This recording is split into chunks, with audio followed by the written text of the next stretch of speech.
Vai, o João. Bom, Léo, falando um pouquinho mais sobre a questão da Venezuela, a Casa Branca, sede do governo dos Estados Unidos, solicitou ao governo brasileiro, ainda hoje, uma conversa entre o presidente Joe Biden e o presidente Luiz Inácio Lula da Silva. A conversa foi marcada para as 13h30 desta terça-feira. Biden quer ouvir de Lula a posição do governo brasileiro sobre o impasse eleitoral na Venezuela. A eleição presidencial no país vizinho foi realizada no domingo. O Conselho Nacional Eleitoral da Venezuela, o órgão eleitoral daquele país que é ligado ao governo, aponta a vitória do atual presidente Nicolás Maduro por 51% dos votos. O oposicionista Edmundo González teria ficado em segundo lugar, mas a oposição alega que a eleição foi fraudada e que Edmundo, na verdade, foi o vencedor. Maduro está no poder desde 2013. Desde então, ele ganhou 2 eleições, ambas acusadas pela oposição e organismos internacionais de não terem respeitado regras de transparência e princípios democráticos. A falta de divulgação das atas tem sido um dos principais pontos de desconfiança em relação ao resultado das eleições. Essas atas que a gente está trazendo aqui nessas informações são boletins que registram os votos em cada urna e que não foram devidamente apresentadas pelas autoridades venezuelanas. O pessoal diz que não, mas esse mesmo boletim é emitido pelas urnas brasileiras ao final de cada votação. O Brasil já pediu para a Venezuela apresentar essas atas. Bom, esse impasse, Léo, afeta o Brasil, não só porque a Venezuela faz fronteira com o país ao norte, mas também porque Lula, no início do mandato, tentou reintegrar Maduro à política do continente e buscou influenciar o presidente venezuelano no sentido de realizar eleições democráticas na Venezuela. Nas últimas semanas, Maduro radicalizou o discurso e o próprio Lula se disse assustado. Agora, o governo brasileiro tem que decidir que ação vai tomar. Por enquanto, de forma cautelosa, o Brasil está cobrando pela divulgação dessas atas, desses boletins de urnas. Mas outros vizinhos e parceiros já contestaram o resultado eleitoral na Venezuela, como o Uruguai, o Chile e a Argentina.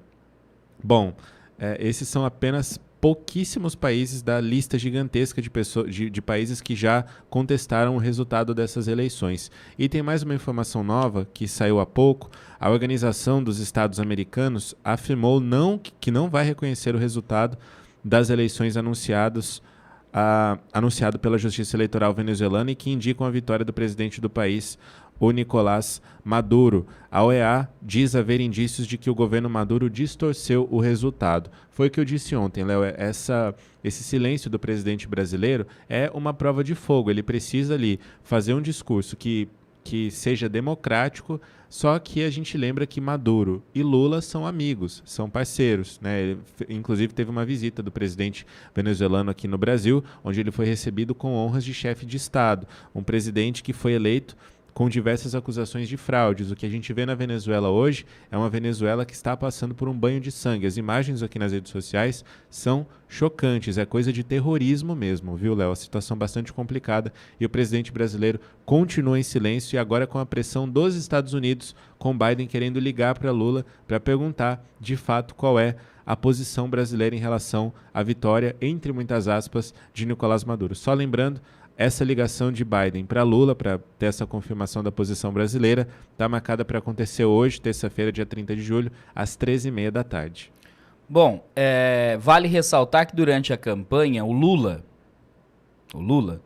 ele falou abertamente durante sei lá se posso chamar de comício, encontro, sei lá o que ele estava participando, e você há de se lembrar, João, amigos ouvintes da Rádio Auriverde, o Lula disse que ele estava mais maduro, lembra? Não, agora eu estou mais maduro para essa eleição. É claro que fazendo uma ligação direta com o seu amigo pessoal, Nicolás Maduro, ditador, que oprime pessoas no país em que ele governa, tanto que pessoas fogem de lá. E nós estamos no Brasil com muitas pessoas que fugiram desta ditadura. Aí, veja só. Se o Lula se opõe à eleição do Maduro, ele vai criar um problema pessoal, porque amigo pessoal, ele recebe o cara, no país dele com honras, com tapete vermelho para o cara passar, então ele vai ter um problema pessoal, vai perder o amiguinho. Vai perder o amiguinho. E ele não quer perder o amiguinho dele.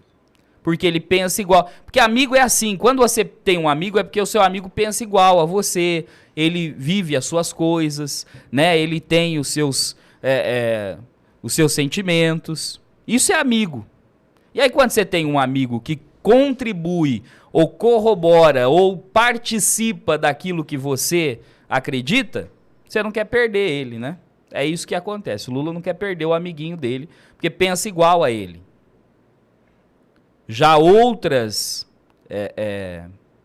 países, presidentes, nações, estão se manifestando, e até mesmo gente de esquerda, como o João aqui trouxe a informação, até presidentes de esquerda, mundo afora, estão se manifestando e dizendo que não reconhecem a eleição do Maduro porque não tem medo de perder os seus amiguinhos.